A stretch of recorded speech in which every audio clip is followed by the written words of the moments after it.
Ciao a tutti!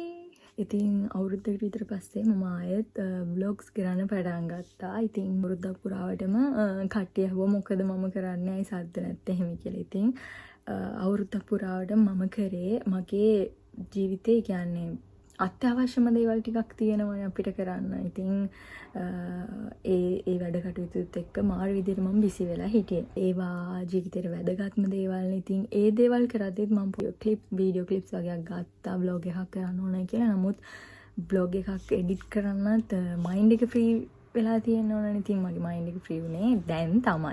ඔළුවට ලොකු බරක් වෙලා තිබ්බ ප්‍රශ්න දෙකකින් මම නිදහස් වෙලා තියෙන්නේ. ඉතින් ඒ නිසා මම හිතුවා මම ආපහු vlogs කරන්න පටන් ගන්න ඕනයි කියලා. මොකද කට්ටිය අහන නිසා. පළවෙනිම දේ තමයි මම මැරි කරාට පස්සේ ඉතාලියට ඇවිල්ලා සැප්තැම්බර් 5 වෙනිදාට අවුරුද්දක් වෙනවා. ඉතින් මම ආව ගමන්ම කරේ කවිගේ ෆැමිලියාර් එකේ වැඩ කටයුතු පටන් ගත්ත එක. ඉතින් ඒ වැඩ කටයුතු මම කරන්නේ නැහැ. මම ඒජන්සි එකකට බාර දීලා තමයි කරන්නේ. ඉතින් ඒ ඒජන්සි එකට බාර දෙන්න කලින් අපිට තියෙනවනේ ඩොකියුමන්ට්ස් හදාගන්න, ඒ වැඩ කටයුතු කරගන්න. ඉතින් ඒ වැඩ කටයුතු එක්ක ගොඩක් වෙලාවට බිසි වෙලා තිබ්බේ. අනිත් එක මම යන්න කලින් ඔක්කොම දේවල් කම්ප්ලීට් කරගත්තට මෙහි නිතරම නීති වෙනස් වෙනවා. ඉතින් ඒ වැඩ කටයුතුත් එක්ක මගේ තව ඩොකියුමන්ට්ස් වගේ තිබ්බ හදාගන්න. ඒ දේවල්ුත් හදාගෙන මම ඒජන්සි එකට බාර දුන්නා. ඉතින් බාර දුන්නාට පස්සේ අර අපේ හිතේ ඒකමනේ වැඩ කරන්නේ කවදා හම්බ වෙයිද නොලොස්ත එක කවදා හම්බ වෙයිද එහෙම කියලානේ. ඉතින් ඒ දේවලුත් එක්ක කාලේ ගෙවිගෙන ගියා. ඊට පස්සේ ඇත්තටම කියනවා නම් ෆැමිලියාර් එක බාර දුන්නාට පස්සේ මට වෙන නම් කරන්න කිසිම දෙයක් තිබ්බේ නැහැ. මම මාර විශ්වාසකින් මගේ ෆැමිලියාර් එක බාර දුන්නා. ඉතින් ඒ වැඩ කටයුතු මට ආපහු අහන්න ඇඟිලි ගහන්න දෙයක් තිබ්බේ නැහැ. ඒ දේවල් කියපු කාලෙ වෙද්දිම මට කෝල් එකක් දෙන්න විතරයි තිබ්බේ. ඉතින් ඒ දේවල් මට හරියට කරලා දුන්නා. ඉතින් දෙවෙනි කාරණේ තමයි ආයෙත් මට ගියක් ගන්න උවමනා වෙලා තිබ්බා. ගියක් හොයනවා කියන එක ලේසි පහසු දෙයක් නෙමෙයි. මෙහි ඉන්න අය දන්නවා. ඒක මාරු දෙයක්. මොකද දැන් හැමදේම වෙනස් වෙලා හැමෝම කියන්නේ ඒගොල්ලොන්ට තියෙන ගෙවල් ඔක්කොම B&B කරන්න පටන් ගන්න තියෙනවා. ඉතින් ඒ නිසා ගයක් හොයාගන්නවා කියන එක ලේසි පහසු දෙයක් උනේ නැහැ මට. ඉතින් දැන් මම ඉන්නේ මගේ අම්මත් එක්ක. ඉතින් කවියෙද්දි මට උමනා වෙලා තිබ්බා. එයයි මයි පටන් ගන්න අලුත් ජීවිතේ තනියම වෙනම ගෙදරකින් පටන් ගන්න. මොකද අම්මලත් එක්ක ඉද්දී ඒගොල්ලොන්ගේ උදව් අපිට නිතරම හම්බ වෙනවා. ඉතින් මට උමනා වෙලා තනියම ජීවිතේ පටන් අරන් එන ප්‍රශ්නවලට මුහුණ දෙන්න. කියන්නේ අපිට ජීවිතේ තනියම හැම දෙයකටම මුහුණ දෙන්න පුළුවන් වුණොත් මං හිතනවා ඉස්සරහා ජීවිතේට ඒක ගොඩක් වටිනවා කියලා. පටන් ගන්නෙම තනියම පටන් ගත්තොත් මම හිතනවා ජීවිතේ මේ ඉස්සරහට යද්දි ලේසි වෙනවා. පටන් ගන්නෙම අම්මලාගේ උදව්ත් අරගෙන හැම දෙයකින්මත් එක්ක පටන් ගත්තොත් අපි ඉස්සරහටත් අපේ හැම දෙයකටම අපේ අම්මලාව බලන් ඉන්න. පටන් ගන්නෙම අපි තනියම දෙයක් පටන් ගත්තේ නැත්නම් අපිට හැම දෙයකටම උදව් දැන් ඇත්තටම අපි මං අම්මත් එක්ක හිටියොත් එහෙම කැම හදන එක මගේ හැම වැඩක්ම ඒ කියන්නේ මම ජොබ් එකට යනවා, මම ඉස්කෝලේ යනවා. ඒ වැඩ කටයුතුත් එක්ක මම බිසි වෙද්දි එතකොට අම්මා හැමදේම කරන්න පටන් ගන්නවා. අම්මලා එහෙමනේ. ඉතින් එතකොට අපිට කරන්න දෙයක් නැති වෙනවා. ඊට පස්සේ දවසක අපිට තනියම හැමදේම කරගන්න ගියොත් මේ මොන විකාරයක්ද මේ මොන වදයක්ද වගේ දෙයක් එහෙම හිතෙන්නත් පුළුවන්. මේක කරගන්න බෑ මට නම් හරි අමාරුයි එහෙම හිතෙන්න පුළුවන් අපිට. ඒ නිසා මම හිතුවා මුලින්ම පටන් ගන්න ජීවිතේ තනියම පටන් ගන්න. ඉතින් අම්මා ඉන්නවා. ඒ වුණාට අපි වෙනම ගෙදරකට ගිහිල්ලා පටන් ගත්තොත් ජීවිතේ ඉස්සරහා තව ටිකක් ලේසි වෙයි කියලා මට හිතෙනවා. නිසා ඉතින් මම ගයක් එයා එද්දි වෙනම ගෙදරකට ගිහිල්ලා ජීවත් වෙන්න. ඉතින් මම ගයක් හොයන එක පටන් ගත්තා. සැප්තැම්බර් කියන්නේ ගිය අවුරුද්දේ සැප්තැම්බර් වල ඉඳන්ම ගයක් හොයන්න පටන් ගත්තා. ඇත්තටම කියනවා නම් මාස 10කට පස්සේ තමයි මට ගයක් හම්බුනේ. 11 වෙනි මාසේ තමයි ගයක් හම්බුනේ. ඒ ගෙත් හම්බුනේ ගෙවල් 9කට 10කට විතර පස්සේ තමයි මේ ගෙදරත් හම්බුනේ.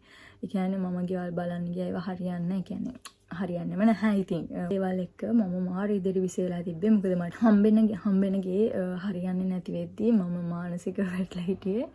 මට ගයක් හොයාගන්න බැරි වෙයි කවිගේ වීසා එක හරියන කාලෙ වෙද්දි කියලා. එතකොට මම ෆැමිලියාර් එකටත් බාර දුන්න අලුත කොහමරි හොයලා අන්තිම මොහොතේ මට අගෝස්තු මාසේ ගේ හම්බුණා. ගේ ඉමොබිලියර් එකෙන් තමයි ගේ මට හම්බුනේ. ඉතින් ඒකේ වැඩ කටයුතු කරගෙන සැප්තැම්බර් 1 වෙනිදා තමයි මට ගෙදර යතුරු බාර දුන්නේ. ඉතින් දීර්ඝ කාලින ගැටලුවක් විසඳිලා මට ප්‍රශ්න දෙකකින් නිදහස් වුණා. ඉතින් තව ඉගෙනුල් අවස්ථා එක හම්බුණා. ගේ ගත්තා. ඉතින් දැක්කනේ කියන්නේ කාලේ කොච්චර තිබ්බත් එයාව අපි ගයක් ගන්නවා කියන්නේ අපි තෝරලා බේරලා තමයි ගන්න. මොකද අද ඉඳලා හෙට යන එකක් නෙවෙයිනේ ඒක.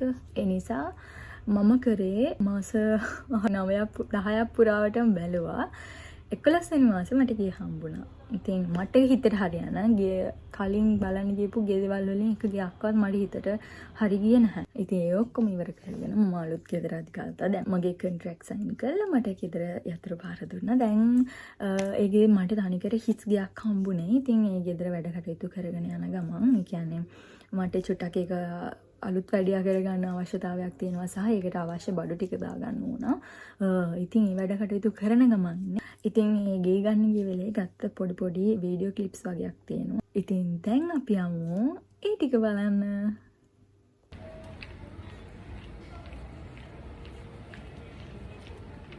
ඉතින් දැන් මායි අම්මයි මේ යන්නේ අපේ ගෙදර ගන්න ඩොකියුමන්ට්ස් වැඩවලට ඒජන්සි එකට යන්න තමයි මේ යන්නේ.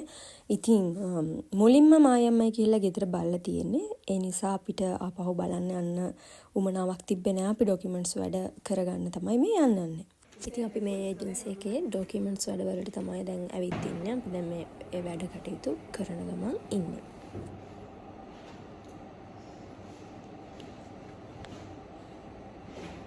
ඉතින් අපි ඩොකියුමන්ට්ස් ෆිල් කරලා දැන් අපි ගෙදර යන ගමන් ඉන්නේ.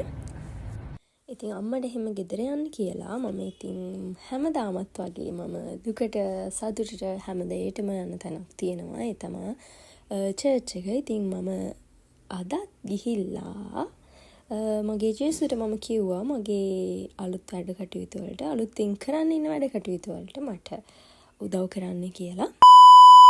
ඉතින් අගෝස්තු 15 පස්සේ ඉතාලියෙන් වාඩු පටන් ගන්න නිසා ඒගොල්ලන්ගේ කොන්ට්‍රැක්ට් එකක් මම සයින් කරන්න තිබ්බා. ඉතින් මට යන්න වෙලාවක් තිබ්බේ නැති නිසා එයාලට මට පහසු තැනක් කියලා ඒගොල්ලන්ව ගෙන්න ගත්තා.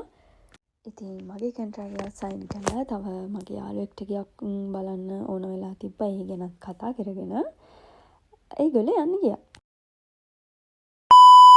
ඉතින් අගෝස්තු මාසේ ගෙවිලා ඉවරයි. අද සැප්තැම්බර් 1 වෙනිදා. ඉතින් මම ආපහු ඒජන්සි එකට යනවා. බලන්නකෝ මං ඇයි ආපහු ඒජන්සි එකට යන්නේ කියලා. මෙන්න මේ ටික ගන්න තමයි මං ගියේ. අම්මෝ දැනෙන සතුට. මාරම සතුටක් දැනෙන්නේ.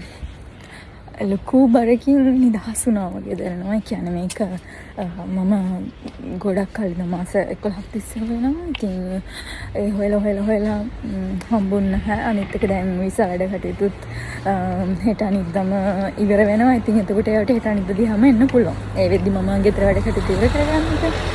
ඉතින් දැන් මම අද අතුරු ගත්තා. තව සතියක් වගේ ඇතුළත ගෙදර වැඩ ටිකත් ඉවරයි. මොකද ගේ තනිකර හිස් ගයක්. ඉතින් මං අපිට අවශ්‍ය බඩු දාලා කියන්නේ ගෙදරට අවශ්‍ය බඩු ටික දාලා හදා ගන්න ඕන. මේ අපිට ඕන විදිහට ගෙදර.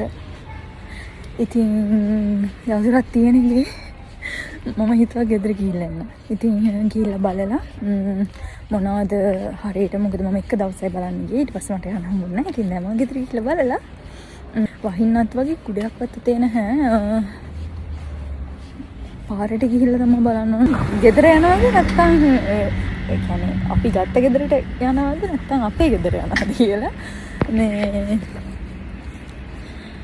වහින්න තිබ්බට නම් වහින්න නැති වෙයි. මට හිතෙනවා ගෙදර ගිහිල්ලා බලලා එන්න එකට.